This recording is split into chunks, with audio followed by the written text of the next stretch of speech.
great. So we're here with TJ from Crashing Broadway, and we'd like to first start off and ask you, how did you guys come together and start? It's a long story. Long story short, a couple of us were in a previous band, and one of our mutual friends actually found our singer at a NASCAR race on the infield in Talladega. Oh my gosh! And he was singing very young age, at like 15.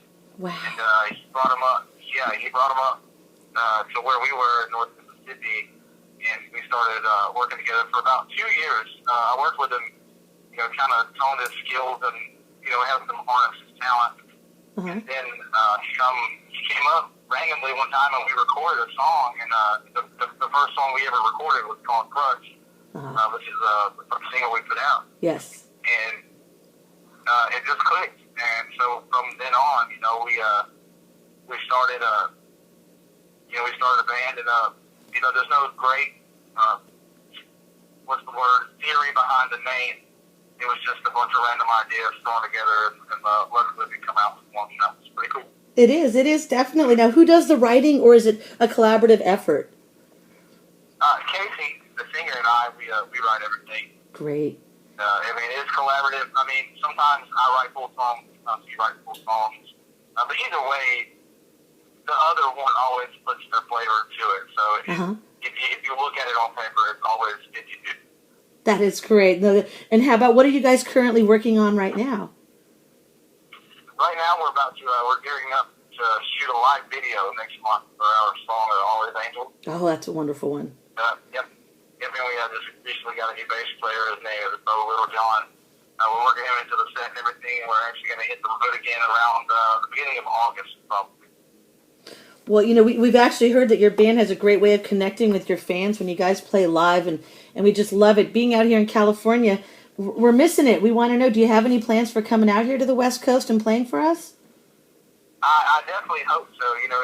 It's tough to get out to California these days, but it's a great place. I've been there a few times myself, and we are trying to bridge that gap. We have a really strong draw around here and out around Texas. We can bridge that gap. We can get New Mexico and get Arizona and Blue.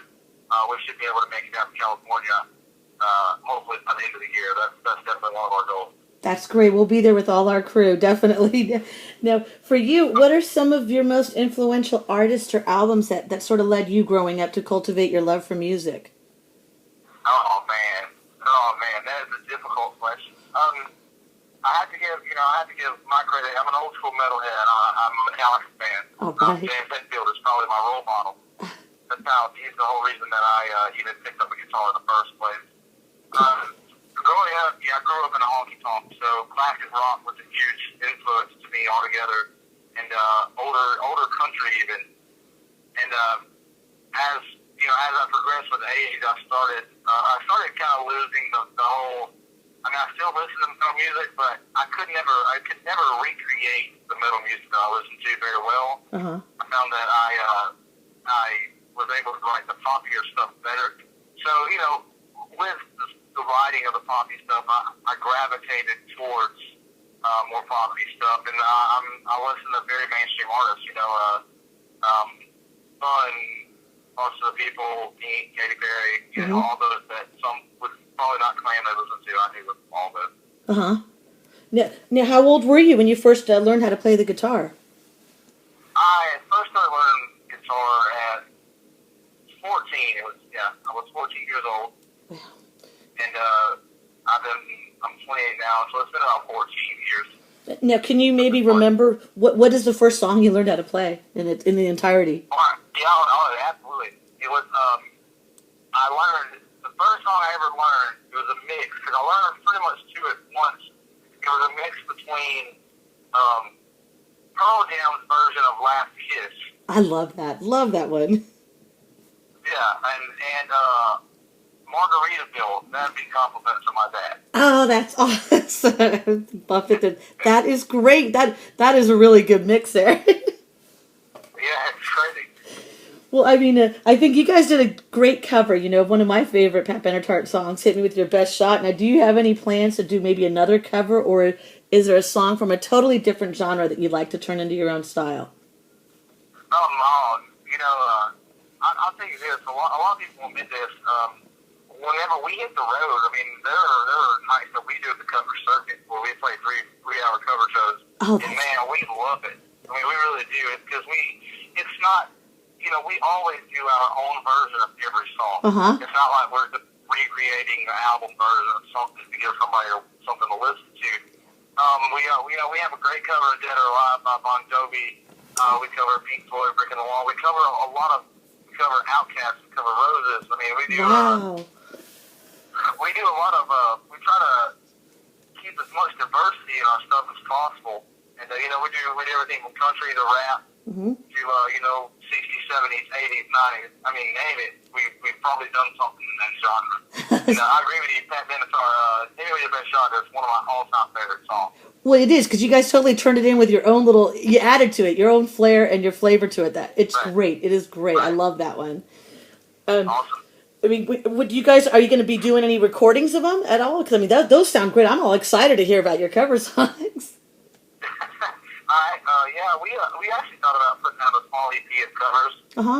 Just about 5 or 6 songs because we get a lot of people. I mean, people want to hear originals, of course, but a lot of people, we have been fortunate enough to get the compliments of, "Hey, we really like the covers that you do because you put your own spin on them." Yes. So we thought about covering a few more recordings and stuff like that. We haven't really decided what song we're going to do yet. We'll make sure that we try to cover the whole spectrum. I like it. I like it.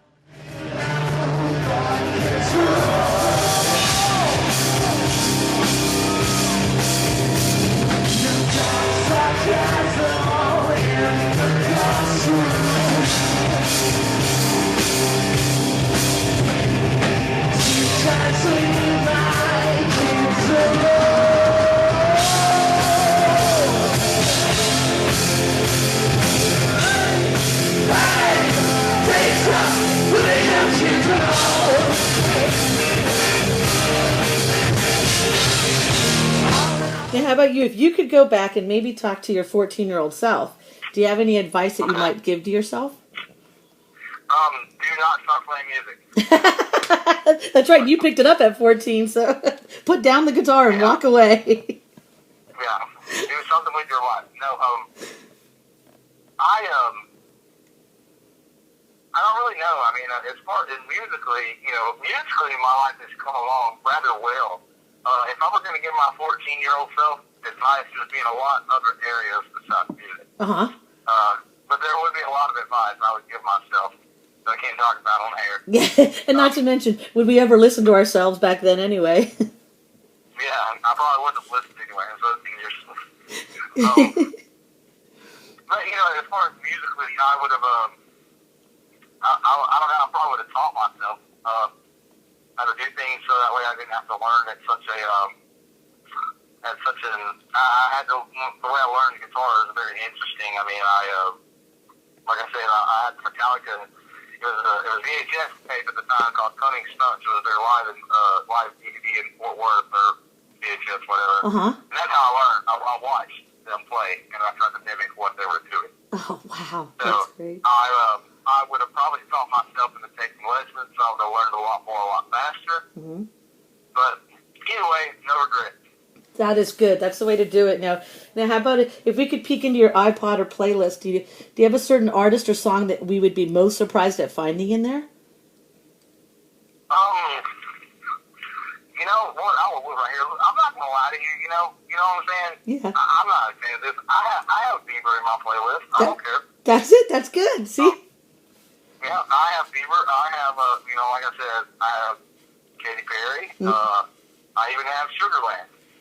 See, that's the diversity. That's what you have to have. You got to enjoy all music. You have to really enjoy every style of music. It's in you. That's what's in you. Right, and I mean, I have Lady Gaga. That is awesome. That's awesome. Now, we love all the songs on the Words Crossed, and we hope everyone heads over to iTunes to buy it. I love Best of Me. It has great lyrics, and of course, Always Angels and Crutch give out your intense energy. I love them all, but do you have a personal favorite from that album? Oh, man, it's tough. It's called Best of Me. It's probably I'm probably closest to that song because that was about a personal struggle that I was going through at the time when I wrote it. My personal favorite out of the whole album. Oh man, that's difficult. It really is difficult. It's got to be Always Angels because I feel like it is the most definitive of the future of our sound. It's a little. That song is a little bit different from the rest of the record as far as the poppiness of it. But it's just I dig it. And partially because Casey wrote most of that song, so it's so I'm almost like a fanboy of it. I didn't write the whole song, so I get to sit back and I get to listen to somebody else creative, their talent and enjoy it, and not have versus listening to my own. I can't listen to my own creative talent without sexy. Yes, yeah. So sitting down, I can listen. I don't really listen to the album anymore because obviously, we played it out when we first got it back, but I can still listen to Always Angels. If it comes on, I'll probably won't even turn it until at least the bridge. Yes, definitely. It is really great. They're all great. I mean, the nice thing is that it has a little bit of everything on that album. Whatever your mood may be, right. it just really takes you to different places. It's got emotionally driven songs. Right. I love it. I think you guys did a fantastic job on that. I think everybody should get over to iTunes, download it. Is there a place for us to purchase a CD of it, or is it just through iTunes right now? Right now, online, iTunes is the only way to do it. The only way to purchase a physical CD is to do it at a show. Hopefully in the next few months we can change that. Great. But as right now, iTunes, and it's not just iTunes, it's any electronic carrier of music has it. You name it. If you got Spotify, go listen to it for free, or for your $10 a month, whatever. We're on Spotify. Okay. No. We're everywhere. We'll put the links for everything, for everybody out there on our websites. And is there anything else you'd like to maybe share with our audience when we go? There is probably some stuff, but I don't know if it's G-rated or not. That's okay. So I think for today that I'll just keep my secrets. Yeah, great. Well, we're going to look forward to you guys out on the road. We're going to keep plugging away and hoping you guys come out to California. We got to get you guys out here because we're very excited. The music is great. We're going to share it all over the site. And we thank you so much for your time. And you want us to, we'll get everybody over to Facebook so they can say hi to you guys. Absolutely. Thank you so much. Thank you for your time, TJ.